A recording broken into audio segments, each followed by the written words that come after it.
Arestado ang isang nag-awol na pulis matapos umanong magpaputok ng baril sa Ermita, Maynila. Isa pang naaresto matapos harangin daw ang mga pulis. Balita hatid ni Jomar Apresto. Ito po yung hinahanap naming baril. Ito po. Nasa ilalim po ng sasakyan. Sinubukan pang itago ng isang lalaki sa suspensyon ng sasakyan ang isang baril na ginamit umano niya sa pagpapaputok sa Ermita, Maynila nitong Martes ng gabi.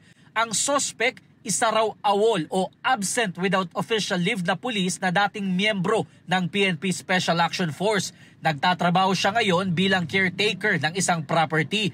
Ayon sa pulisya, nag-iikot noon ang mga tauhan ng barangay nang makarinig sila ng putok ng baril. May isang concerned citizen dito, tinuro kung saan nanggaling yung putok ng baril.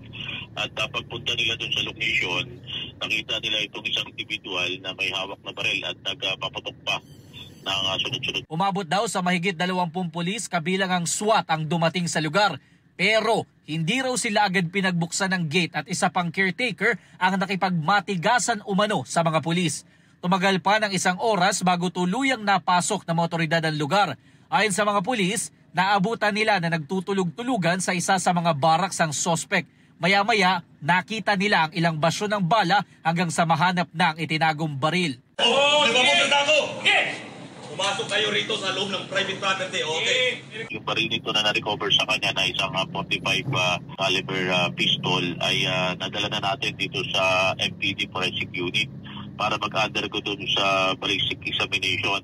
Hawak na ng Ermita Police Station ang 2 sospek. Napagalaman naman na ang caretaker na nakipagmatigasan sa mga pulis ay dati nang nakulong dahil sa pagkukubli umano ng iligal na armas. Maharap ang awol na pulis sa reklamong paglabag sa Comprehensive Law on Firearms and Ammunition at Indiscriminate Firing, habang reklamong obstruction of justice naman ang isasampa sa kasabwat nito. Hindi nagbigay ng pahayag ang mga sospek. Jomar Apresto nagbabalita para sa GMA Integrated News. Kapuso, alamin ang maiinit na balita. Bisitahin at mag-subscribe sa GMA Integrated News sa YouTube.